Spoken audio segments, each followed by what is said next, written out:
За их хурлын дарга тамгын газрын хандаж бас нэг зүйл хэлье гэж бодож байна. Үндсэн хуулийн цэцэн дүгнэлтийг үндсэн хуулийн цэцэн гишүүн урьж улсын хурлд танилцуулдаг.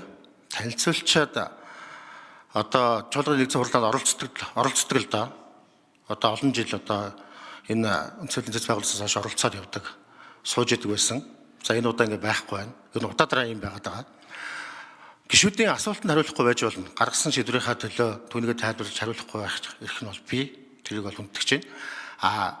Гаргасан шийдвэрийг нь хилцэж байгаа энэ хилцүүлгийн явцад бол сууж сонсоод гишүүдийн хэлж байгаа үндэслэл, аргументууд, асуудлуудыг сонсож байгаа зүйтэй.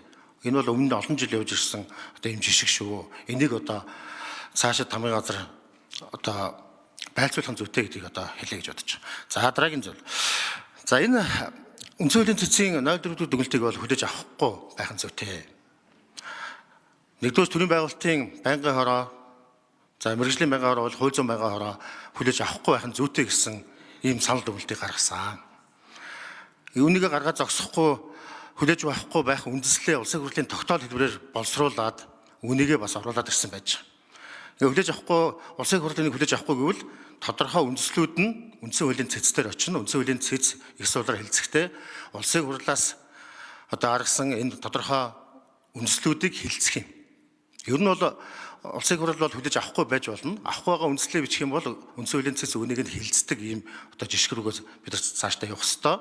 Тодорхой үндэслэл байна. Үнийг нь хэлцээд их судлынхаа одоо дүгнэлтээ гаргадаг, мадлаа гаргадаг байх ёстой гэж бодож байна. За энд би нэг хэд хэдэн зүйлүүдийг бас хэлчихье гэж бодож байна. Ерөөсөө энэ чөлөөтэй сонгох хэрэг гэдэг дээр хэрхэн яаж ойлгож ийн вэ гэхээр өмнө 1993 он 2007 онд үндсэн хуулийн цэц өөрөө энэ асуудлаар дон судлалын хурлаар хуралдаад үндсэн хуулийн зөрчөөгүй байна гэсэн ийм дүгнэлт гаргацсан асуудал. 2 удаа хурлаад гаргацсан асуудал ш. Тийм учраас энэ асуудлыг юу н авч хэлцэх ёстой байсан уу, маргаан үүсэх ёстой байсан уу гэдэг асуудал эхлээд бас яригдана.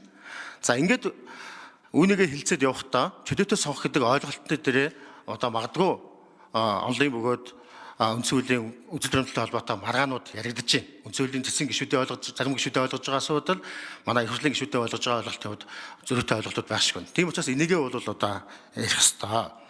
За энд үндсэн хуульд бол нэг ийм зүйл байгаа шүү. Үндсэн хуульд бол сонгуулийн улсын хурлын сонгуультай холбоотой журмыг бол хуулиар тогтоох эрхийг бол олгоцсон байна. Тийм учраас энэ хуулиар тогтоосон энэ эрхийнхаа хүрээнд тодорхой энэ мандат журам, энэ бүгдэгтэй холбоотой энэ техникийн асуудлуудыг бас шийдэж өгсөн. Энэ асуудлыг бас харгалзан үзэх зүйтэй. Энэ бол хуулийнхаа хүрээнд явж байгаа гэж үзэж байгаа. За энэ цэцгийн дүгнэлтээр бол нэг ийм зүйлүүд харагдаад байна л да. Одоо ингэ чөлөөтэй сонгох эрхийг зөрчсөн байна гэдээ үзсэн энэ зүйл нь бол би бол ингэж үзэж байгаа. Чөлөөтэй сонгох эрхийг бол хязгаарлаагүй байна гэж би одоо хараад байгаа. За чөлөөтэй сонгох эрхийн одоо суур утга гэж яриа л да.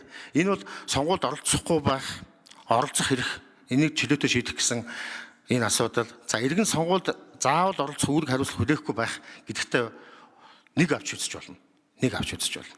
За саналаа нууцаар өгөх эрхийг баталгаажуулахтай холбоотой буюу сонгогчдод сонголт хийх боломж гэж бас байгаа. Энэ хувилбарыг санал болгоод сонгогч тэдгээрээс өөрийн хүсэл зоригоор одоо хөндлөнгийн оролцоо нөлөөлөлгүй чөлөөт сонголт хийх боломжийг ойлгож болно. Ингэж ойлгох юм бол энэ чөлөөттэй сонгох гэдэг ойлголтоор энэ ойлголтоор явах юм бол энийг бол зөрчөөгүй байна гэж үзэж болно. За саналын хуудсыг бүрэн тэмдэглэхийг шаардахгүй байх нь бол сонгогчдын төлөөлөл бүрэн хангагдахгүй байх нь бол ийм гэдэг нь бол ойлгомжтой гэдгийг та бүхэн манд бас мэдж байгаа. За нэг тойрогт би 1 минутаар нэм. За 1 минут. За нэг тойрогт нэр дэвшигчтэй авсан саналын хоорондоо зөрүүтэй байх эдэргээд энэ тохиолдолд бол тэгш байдлыг алдагдуулна. За их хурлын олон гишүүд бас энэ дээр яагаад авахгүй байх үндэслэлийг олонтоо сайн хэллээ. За ийм учраас эдгээрүүдийг бид бас харгалзан үзээд энэ өмнө гарсан цэцгийн дүгнэлтүүд дээр тавигдсан зүйлүүд үндэслүүд маань мөн адил одоо хэвээрээ байж байна. За энд одоо өмнөх дүгнэлтүүдээр хэлсэн зүйл бол юм байна шүү дээ. Саналын хуудасны техникийн шаардлага болон хүчингү тооцох үндэслэлийг зөвшөөрч үндсэн хуульд нийцсэн гэсэн ийм үндсэн тэмдэглэлт байгаа. Тэгэхээр тухайн үеийн хууль зүйн орчин, өнөөгийн үеийн хууль зүйн орчин хоёрын мандатын тоонд нийцүүлэн санал өгөх гээд энэ үндсэн хуульд нийцсэн энэ асуудал нь яг хэвээрэл байж байгаа байхгүй юу? Тэгтэл энэ шийдвэр гарцсан. За энэ нүүбийн бас нэг олон улсын нэг фактлыг бас үнэлсэн юм байлаа. Энд бол энэ яг наривчсан зохицуултууд бас байхгүй шүү. Байхгүй. За ийм учраас эдгээрийг үндэслүүдэд бичээд ер нь бол бид их За Мөкатар дарга үг хэллээ. Хөр лотерей булган тавь гişүн. Алга байна.